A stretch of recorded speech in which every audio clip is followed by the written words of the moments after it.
नमो तस् भगवतो अरहतो सम्मा सम्बुद्धस्स। बौद्ध भारत में आप सभी का बहुत बहुत स्वागत है। सभी भाइयों को सप्रेम जय भीम, नमो बुद्धाय। जातक अट्टकथा का पहला भाग अपणक जातक, उसमें आगे अतीत कथा, उसको मैं आगे पढ़ता हूँ।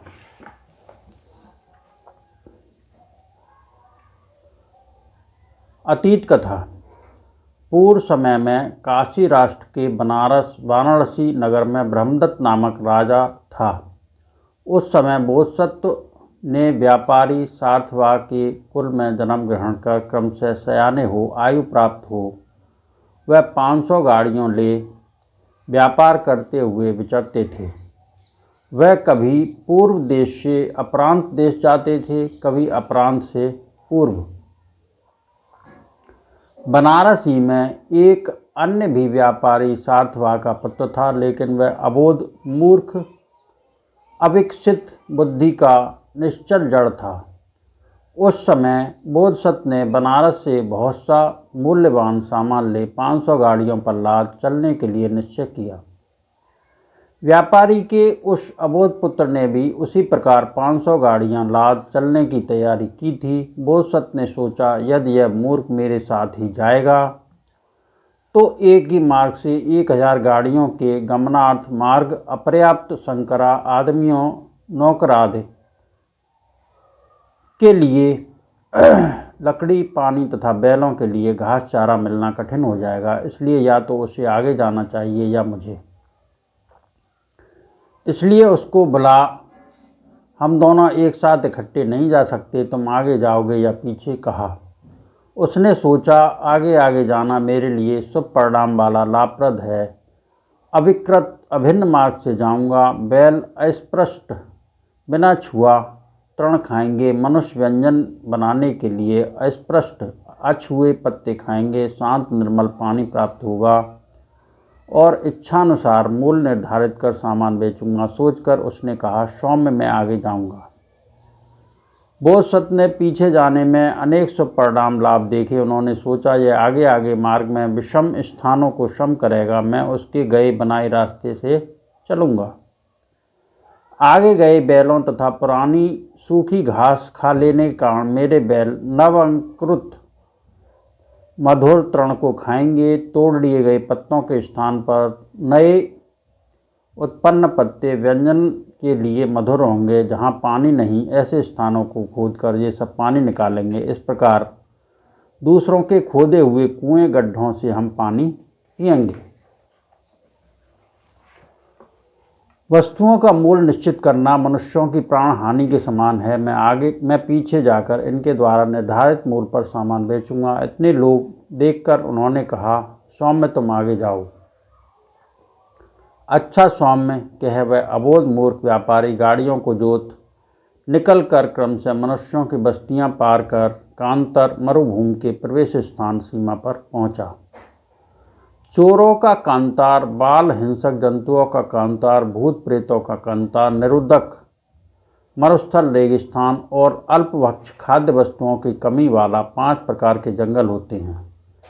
चोरों द्वारा अधिकृत मार्ग वाला चोर कांतार जंगल, सिंह आदि हिंस्र प्राणियों से अधिकृत मार्ग व्याल कंतार जंगल, जहाँ स्नान करने या पीने के लिए पानी का अभाव हो, वह निरुद्धक कंतार जंगल, भूतों अमनुष्यों वाला मार्ग अमनुष्य कंतार जंगल और खाने पीने के लायक कंद मूलाद से शून्य मार्ग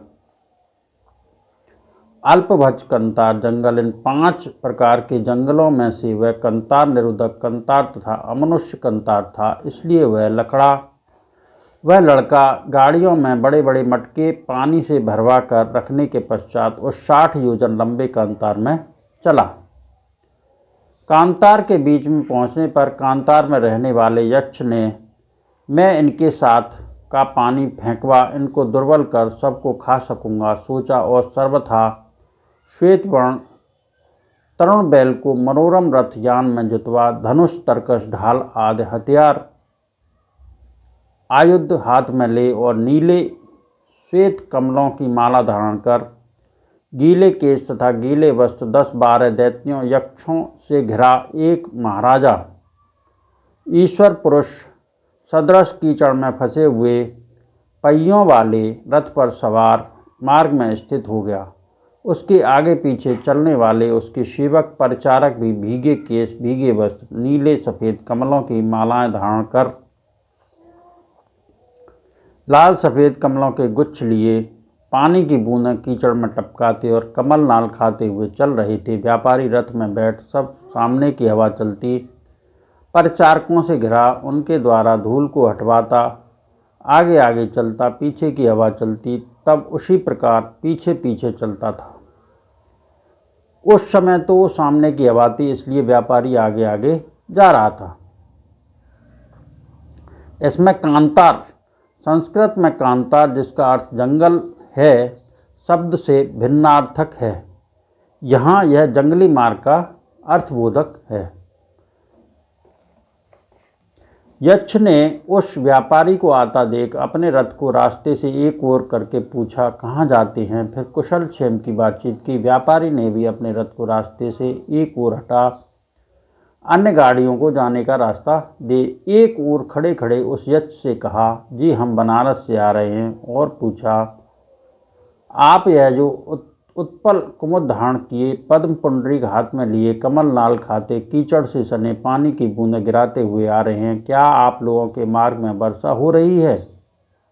वहाँ उत्पल आदि से ढके सरोवर हैं। उसकी बात सुनकर दैत्य बोला, मित्र यह क्या कहते हो? हमारे सामने जो नील वन प्रदेश दिखाई पड़ता है, उससे आगे के सारे वन प्रदेश में मूसलाधार वर्षा हो रही है। पहाड़ की गुफाएं जल से हुई हैं, भरी हुई जल से हैं। स्थान स्थान पर पद्म से पूर्ण जलाशय हैं। फिर आगे पीछे जाती गाड़ियों की ओर संकेत करके पूछा, यह गाड़ियां लेकर कहाँ जा रहे हैं? अमुक देश को। इस गाड़ी में क्या क्या सामान है? यह सामान है और यह सामान है। पिछली गाड़ी बहुत भारी मालूम हो रही है, उसमें कौन सा सामान है? उसमें पानी है। अभी जो पानी साथ लाए सो तो अच्छा किया, लेकिन अब यहाँ से आगे पानी की आवश्यकता नहीं, आगे बहुत पानी है। मटकों को फोड़, पानी फेंक, सुख से जाओ। इस प्रकार वार्तालाप कर आप जाइए, हमें देर हो रही है। कह कुछ दूर जाकर उनकी आंखों से ओझल हो अपने यक्ष नगर को ही चला गया।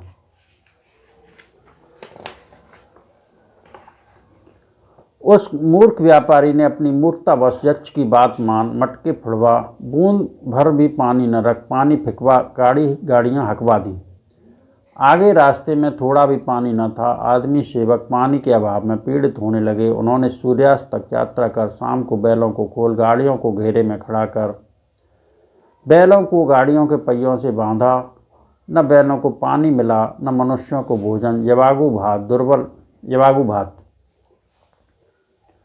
दुर्बल मनुष्य जहाँ तहाँ पड़कर लेट कर सो गए। रात होने पर यक्ष नगर से आकर सभी बैलों तथा मनुष्यों को मार उनका मांस का हड्डियाँ वहीं छोड़कर चले गए। इस प्रकार व्यापारी के उस मूर्ख पुत्र की मूर्खता के कारण वे सभी नाश को प्राप्त हुए। उनकी हाथों आदि की हड्डियाँ इधर उधर बिखर गई थीं, किंतु 500 गाड़ियाँ जैसे थीं उसी प्रकार खड़ी रही। व्यापारी के उस मूर्ख पुत्र के प्रस्थोनापरांत आधा मास व्यतीत कर बोधसत्व भी 500 गाड़ियों सहित नगर से निकल क्रमशः कांतार जंगल की सीमा पर पहुँचे। उन्होंने पानी के मटकों में बहुत सा पानी भरवा लिया और छावनी में ढिंढोरा पिटवा आदमियों को एकत्र कर कहा, मुझसे बिना पूछे एक बूंद भर भी पानी छिड़कना तक नहीं। जंगल में विषैले वृक्ष भी होते हैं, इसलिए कोई ऐसा पत्ता, फूल या फल जिसे पहले तुमने न खाया हो, बिना मुझसे पूछे न खाएं। इस प्रकार आदमियों को उपदेश दे सावधान कर 500 गाड़ियों के साथ मरुभूमि कंतार की ओर बढ़े। उस मरुभूमि कंतार के मध्य पहुंचने पर पहले ही की भांति बोधसत्व के मार्ग में उस यक्ष ने स्वयं को प्रकट किया। बोधसत्व ने उसे देखते ही जान लिया और सोचा, इस मरुभूमि कंतार में जल नहीं, इसका नाम ही निर्जल कंतार है। यह पुरुष निर्भय, इसकी आंखें लाल हैं और इसकी छाया तक दिखाई नहीं पड़ती। निसंदेह इसने आगे गए व्यापारी के मूर्ख पुत्र का सब पानी फेंकवा पीड़ित कर उसे मंडली सहित खा लिया होगा। लेकिन मेरा अनुमान है यह मेरी बुद्धिमता तथा उपाय कुशलता नहीं जानता। फिर उससे कहा, तुम जाओ, हम व्यापारीगण दूसरे पानी बिना देखे साथ लाए हुए पानी को नहीं फेंकते। पानी दिखाई पड़ने के स्थान पर पानी को फेंक गाड़ियों को हल्का कर चल देंगे। यक्ष थोड़ी दूर जा अंतर ध्यान हो अपने नगर को चला गया। यक्ष के चले जाने पर आदमियों ने बोधसत से पूछा, आर्य या मनुष्य? यह हरित वन प्रदेश दिखाई देता है। उसके आगे मूसलाधार वर्षा हो रही है। कहता हुआ उत्पल कुमुद आदि की मालाएं धारण किए हुए, पद्म पुंडरी गुच्छ हाथ में लिए, कमल नाल खाते, भीगे वस्त्र, भीगे शीश, पानी की बूंदें गिराता हुआ आया है। इसलिए क्यों न हम पानी को फेंक गाड़ियों को हल्का कर शीघ्रतापूर्वक चलें। बोधसत्व ने उनकी बात न सुन गाड़ियों को रुकवा सब मनुष्यों को एकत्र कर उनसे पूछा, क्या तुम में से किसी ने इस कांतार मरुस्थल में तालाब अथवा पुष्करणी होने की बात पहले कभी सुनी है? आर्य, नहीं, यही सुना है कि यह कांतार निर्जल वन प्रदेश है। अब कुछ मनुष्य कहते हैं कि हरित वन प्रदेश के उस पार भी वर्षा हो रही है। अच्छा, तो वर्षा की हवा कितनी दूर तक चलती है? आर्य, योजन भर। क्या किसी एक जन के शरीर को वर्षा की हवा प्रहार कर रही है, लग रही है? आर्य, नहीं। बादल का सिरा मेघ शीश कितनी दूर तक दिखाई देता है? योजन भर। किसी को एक भी बादल दिखाई दे रहा है? आर्य, नहीं। बिजली कितनी दूर तक दिखाई देती है? आर्य, 4-5 योजन तक। क्या किसी के द्वारा भी बिजली का प्रकाश दिखाई पड़ा है, देखा गया है? आर्य, नहीं। बादल की गर्जन कितनी दूर तक सुनाई पड़ती है? आर्य, 1-2 योजन भर। क्या किसी के द्वारा बादल की गर्जन सुनी गई है? आर्य, नहीं। क्या तुम इन्हें जानते हो? नहीं जानता। आर्य, यह मनुष्य नहीं, यह दैत्य यक्ष थे। वह हमारा पानी फेंकवा दुर्बल कर हमें खाने के विचार से आए होंगे। आगे जाने वाला व्यापारी का मूखे पुत्र चतुर, उपाय कुशल नहीं था। इन्होंने अवश्य पानी फेंकवा पीड़ा दे उसे खा लिया होगा। उसकी 500 गाड़ियां जैसे कि तैसे भरी खड़ी होंगी। आज हम उन्हें देखेंगे। एक बूंद भी पानी बिना फेंके गाड़ियों को शीघ्रतापूर्वक हाँको कह हकवाया। फिर जाते हुए उन्होंने बोधसत्व ने जैसे कि तैसी भरी हुई 500 गाड़ियां बैलों और आदमियों, सेवकों के हाथ आदि की हड्डियों को इधर उधर बिखरी देख गाड़ियां खुलवा दी। गाड़ियों के चारों ओर तंबू बनवा, छावनी बनवा। दिन रहते ही आदमियों और बैलों को शाम का भोजन करा। मनुष्य के घेरों के बीच में बैलों को बंधवा लेटने का प्रबंध कर सरदारों, बल नायकों सहित स्वयं हाथ में खड़ग ले रात्रि के तीनों याम पहरा देते खड़े ही खड़े सवेरा कर दिया। दूसरे दिन प्रातः ही सब क्रियाएं दैनिक पूर्ण कर बैलों को खिला निर्बल गाड़ियों को वहीं छोड़ उनके स्थान पर दृढ़ गाड़ियां ले अल्प मूल्य का सामान छोड़ उनके स्थान पर अधिक मूल्य वाले सामान को रख गंतव्य स्थान पर पहुंच उसे दुगने तिगुने मूल्य में विक्रय कर मंडली के संग सानन वह अपने नगर लौट आए। यह कथा कहकर बुद्ध शास्त्रा ने गृहपत इस प्रकार पूर्व काल में वितर्क के पीछे चलने वाले सर्वनाश को प्राप्त हुए। लेकिन यथार्थग्राही लोग दैत्यों यक्षों के हाथ से बचकर सकुशल इच्छित स्थान पर जा फिर अपने पूर्व स्थान पर लौट आए। इस प्रकार इन दोनों कथाओं का संयोजित एवं मिला पूर्वापर कथा को संबुद्ध हो जाने पर इस यथार्थ अपणक धर्मोपदेश से संबंधित यह गाथा कही। कुछ पंडित लोग यथार्थ अपणक बात स्थान कह रहे हैं, तार्किक लोग दूसरी अयथार्थ, यह जानकर बुद्धिमान पुरुष जो यथार्थ है उसे ग्रहण करें। इसमें जो अपणक शब्द है उसका अर्थ है एकांतिक, अविरोधी, निर्णायक, निर्माण को प्राप्त करने वाला। ठान, स्थान का अर्थ बात या कारण है। कारण को स्थान इसलिए कहते हैं क्योंकि फल उस कारण के अधीन स्थित है। स्थान को स्थान, अस्थान को अस्थान समझकर इत्यादि में स्थान का जो भावार्थ प्रयोग है उसे भी जानना चाहिए। यहाँ अपणक, ठान इन दो शब्दों का अर्थ है सभी हित सुखों का दाता, पंडित द्वारा आचार्य जो निश्चित शोभन व निर्दोष यथार्थ कारण है, निर्याणिक कारण निर्वाण प्राप्ति का हेतु है, संक्षेप यह तात्पर्य है, विस्तार से तो बुद्ध धर्म संघ इन तीनों की शरण जाना, गृहस्थों को पंचशील सदाचार, 8 शील, साधुओं को 10 शील पालन करना, पातिमोक्ष भिक्षु नियमों से अपनी रक्षा करना, संवर इंद्रिय संवर, शुद्ध जीविका रखना, विहित वस्तुओं प्रत्ययों का सेवन, सभी चारों प्रकार की शुद्धता वाला शील, इंद्रियों का संयम, गुप्त उदारता, भोजन की उचित मात्रा का ज्ञान, जागरूक रहना, ध्यान विपश्यना, अंतर्दृष्टि, अभिज्ञा, विशिष्ट ज्ञान, समापत्ति, समाधि,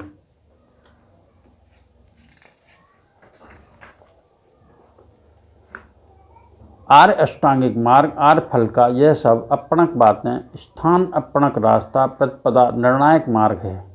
यह अर्थ है क्योंकि अपणक प्रतिपदा निर्णायक प्रतिपदा का ही नाम है, इसलिए भगवान ने अपणक प्रतिपदा का उपदेश देते हुए यह सूत्र कहा है।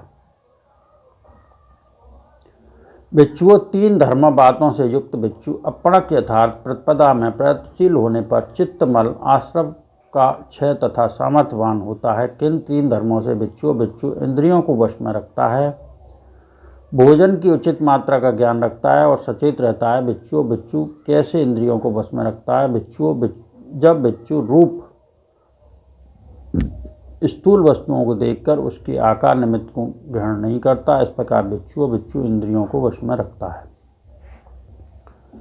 भिक्षु भोजन की उचित मात्रा का ज्ञान कैसे करता है? जब भिक्षु सोच समझकर आहार ग्रहण करता है, आनंद, अभिमान, सौंदर्य वृद्धि, दैहिक गठन के लिए नहीं अपितु अहिंसा भाव से ब्रह्मचर्य धारण निमित्त शारीरिक स्थिति के रक्षार्थ या सोच के पुरानी वेदनाओं का क्षय और नई का अवरोध करते निर्दोष तथा सुखद जीवन का व्यतीत करूं, इस प्रकार भिक्षु को भोजन की उचित मात्रा का ज्ञान होता है।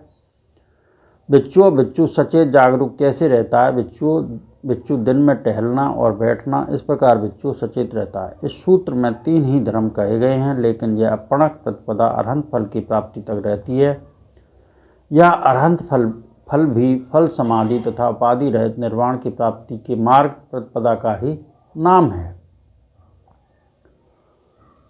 कुछ एक, इस शब्द का अर्थ है पंडितजन, अमुक पंडितजन, इस प्रकार का कोई नियम नहीं, लेकिन यहाँ एक शब्द का प्रयोग मंडली सहित बोधसत्व के लिए ज्ञातव्य है। तार्किक जनों ने दूसरा ही अर्थ कहा है। द्वितीयं आहुतक्य का दूसरा अर्थात पहले कहे गए अपणक स्थान निर्णायक कारण से भिन्न दूसरा तर्क के पीछे चलना, अनैर्याणिक कारण तार्किक ने कहा आहुतक्य का, इसे पहले यहाँ पहले शब्द द्वितीयम से संयोजित कर पढ़ना। अपणक स्थान अविरोधी बात, निर्याणक बात को बोधसत्व आदि कुछ बुद्धिमान पंडितों मनुष्यों जनों ने ग्रहण किया, लेकिन जिन्होंने व्यापारी के मूर्ख पुत्र को अपना मुखिया बनाया वह तर्कग्राही तार्किक थे। उन्होंने दूसरी अयथार्थ, अनैकांतिक, अनैर्याणिक बात स्वीकार की। उनमें से जिन्होंने अपणक स्थान को ग्रहण किया उन्होंने शुद्ध मार्ग शुक्र मार्ग का अनुगमन किया। जिन्होंने दूसरे आगे जल अवश्य हुआ, इस प्रकार तर्क वितर्क तर्कग्राह्य से युक्त अनैर्याणिक बात को माना। उन्होंने अशुद्ध कृष्ण मार्ग का अनुगमन किया। इसमें जो शुक्ल मार्ग है वह उन्नति का मार्ग है, जो कृष्ण मार्ग है वह अवनति का मार्ग है। इसलिए जिन्होंने शुक्ल मार्ग ग्रहण किया उनकी अवनति न होकर उन्हें सुख प्राप्त हुए, लेकिन जिन्होंने कृष्ण मार्ग का अनुसरण किया वे अवनत हो दुख हुए। इस प्रकार भगवान ने अनाथ पिंडक गृहपति को उक्त बात कहकर आगे इस प्रकार कहा, यह जानकर मेधावी पुरुष जो यथार्थ हैं उसे ग्रहण करें। इसमें मेधा कही जाने वाली विशुद्ध उत्तम प्रज्ञा से युक्त कुलपुत्र इस अपणक और सपणक तर्कग्राह्य तथा अतर्कग्राह्य कहे जाने वाले दोनों स्थानों में गुण दोष लाभ हानि अर्थ अनर्थ जानकर एतदन्याय मेधावी का अर्थ है जो संपूर्ण रूप से शुक्ल मार्ग है। उन्नत मार्ग कहा जाने वाला नैर्याणिक कारण है, उसी को ग्रहण करें, किस लिए? पूर्ण रूप से शुक्ल मार्ग होने के कारण, लेकिन दूसरे को ग्रहण न करें। किस कारण? अनैकांतिक, असंपूर्ण होने के कारण। तंग कन्हे यदि पड़क्कं का आशय है यह अपणक प्रतिपदा सब बुद्धों, प्रत्येक बुद्धों और श्रावकों बुद्धों की प्रतिपदा आचरण जीवन मार्ग है। सभी बुद्ध इस अपणक प्रतिपदा मार्ग का अनुसरण करके ही दृढ़ पराक्रम से पारमिता पूरी कर बोधि वृक्ष तले बुद्ध पद को प्राप्त होते हैं। प्रत्येक बुद्ध बुद्ध पद को प्राप्त होते हैं। बुद्ध पुत्र श्रावक पारमिता ज्ञान को साक्षात करते हैं। इस प्रकार भगवान ने उन उपासकों को 3 कुल संपत्तियां क्षत्रिय, ब्राह्मण एवं वैश्य, 6 कामावचर स्वर्ग, चातुर्हाराजिक, त्रयांतरिश, याम, तुषित, निर्माण, रति और पर निर्मित वशवर्ती और ब्रह्मलोक समापत्तियां देकर अंत में अरहंत मार्ग को देने वाली अपणक प्रतिपदा तथा 4 दुर्गतियों उपायों और 5 नीच कुलों बांस का कार्य करने वाले निषाद, रथकार, मेहतर तथा चांडाल कुल में जन्म देने वाले सपणक प्रतिपदा का इस प्रकार यथार्थ अपणक धर्म का उपदेश कर चारों आर्य सत्यों को 16 प्रकार से प्रकाशित प्रतिपादित किया। चारों सत्य प्रकाशित करने के अंत में वह सभी 500 उपासक श्रोतापन्न धर्म पथ की अनुगामी हो गए। बुद्ध ने इस धर्मोपदेश को स्थापित कर 2 कथाएं कह तुलना कर जातक का सारांश उपस्थित किया। उस समय का मूर्ख व्यापारी देवदत्त था, उसकी मंडली देवदत्त मंडली थी। इस प्रकार की बुद्ध मंडली बुद्धिमान पंडित व्यापारी की मंडली थी। बुद्धिमान व्यापारी तो मैं ही था। यह कह भगवान ने धर्मोपदेश समाप्त किया। यहाँ पर अपणक जातक समाप्त होता है। इन सत्य वचनों से सबका मंगल हो, सबका कल्याण हो, सबका भला हो, संसार के सारे प्राणी सुखी रहें, सुखी रहें, सुखी रहें। साधु साधु साधु।